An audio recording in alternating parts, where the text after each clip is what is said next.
प्रथम भेद हो गया बच्चों हमारा कालवाचक। पहले हम कालवाचक के बारे में पढ़ते हैं। कालवाचक क्रिया विशेषण यानी एडवर्ब्स ऑफ टाइम, जो हमें समय के बारे में बताता है उसे हम कालवाचक कहते हैं। ठीक है, ये शब्द क्रिया के होने के समय का ज्ञान कराते हैं। ठीक है, जो कालवाचक होता है वो हमें क्या ज्ञान कराता है? क्रिया के होने का समय बताता है। बच्चों, काल मतलब आप जानते ही होंगे समय, तो काल की वाचक क्रिया विशेषण क्या हो गया? जो हमें क्रिया के होने का समय बताए उसे हम कालवाचक क्रिया विशेषण कहते हैं। जैसे कल शाम हम 6 बजे पिकनिक पर जाएंगे। तो ये जो है हमें उपयुक्त वाक्य में जो कल है, शाम तथा 6 बजे, कल शाम और 6 बजे हमें क्या बता रहा है? ये हमें समय के बारे में बता रहा है। समय की तरफ ये जो है इशारा कर रहा है, तो समय का हमें ज्ञान करा रहा है, इसीलिए क्या हो गया? हमारा कालवाचक क्रिया विशेषण हो गया। कुछ जो बच्चों अन्य शब्द होते हैं जो काल के बारे में बताते हैं वो होते हैं हमारे शीघ्र, तुरंत, सदा, बाद, पूर्व, परसों, पहले आदि। ये सभी हमें क्या बताते हैं? ये हमें काल के बारे में यानी समय के बारे में बताते हैं। तो ये भी हमारे कालवाचक क्रिया विशेषण के अंदर आएंगे। फिर बच्चों दूसरा है हमारा परिमाण वाचक क्रिया विशेषण। परिमाण मतलब adverbs of quantity. Adverbs of quantity, quantity के अंतर्गत बच्चों हमारी जो है मात्रा आ जाती है, माप तोल वगैरह, ये सारी चीज़ें हमारी जो है परिमाणवाचक क्रिया विशेषण के अंतर्गत आते हैं। तो देखिए, गिलास दूध से आधा भरा हुआ है। गिलास जो है वो दूध से आधा भरा हुआ है, या फिर ये भी बोल सकते हैं कि गिलास दूध से आधा खाली है, कि दूध का गिलास आधा खाली है।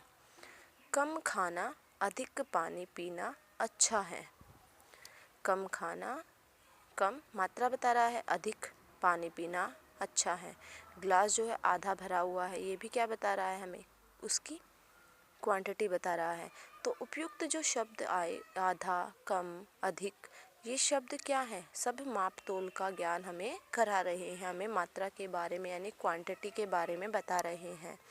तो ये हो गए बच्चों हमारे परिमाणवाचक क्रिया विशेषण जो हमें मात्रा के बारे में बताते हैं। कुछ अन्य शब्द इसके होते हैं लगभग, बहुत, इतना, थोड़ा थोड़ा, ज़्यादा, तनिक आदि। ये सब भी हमें क्या बताते हैं? लगभग, बहुत, इतना, थोड़ा थोड़ा, ये भी हमें क्या बताते हैं बच्चों? मात्रा के बारे में हमें ज्ञान कराते हैं। तो ये भी हमारे परिमाणवाचक क्रिया विशेषण के अंतर्गत आते हैं। फिर जो है बच्चों हमारा तीसरा क्रिया विशेषण का भेद होता है वो है स्थानवाचक क्रिया विशेषण। स्थानवाचक क्रिया विशेषण यानी जो हमें स्थान के बारे में, जैसे नाम से ही आपको पता चल रहा है स्थानवाचक, जो हमें स्थान के बारे में बताता हो या हमें स्थान का ज्ञान कराता हो।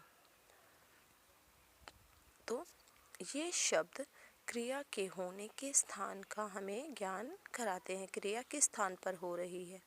ठीक है, क्रिया किस स्थान पर हो रही है ये ज्ञान हमें ये कराते हैं। जैसे बाहर देखो, कुत्ता इधर उधर घूम रहा है। तो इनमें बच्चों जो बाहर है और इधर उधर हो गया वो हमें क्या बता रहे हैं? स्थान के बारे में हमें बता रहे हैं। तो उपयुक्त वाक्य में बाहर तथा इधर उधर जो है वो शब्द क्रिया के हमें होने के स्थान का ज्ञान करा रही है कि क्रिया कहाँ हो रही है, बाहर और इधर उधर।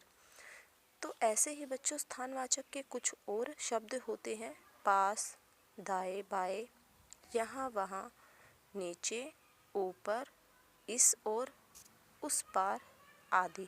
ये सब भी हमें क्या बताते हैं बच्चों? ये सब भी हमें स्थान के बारे में बताते हैं।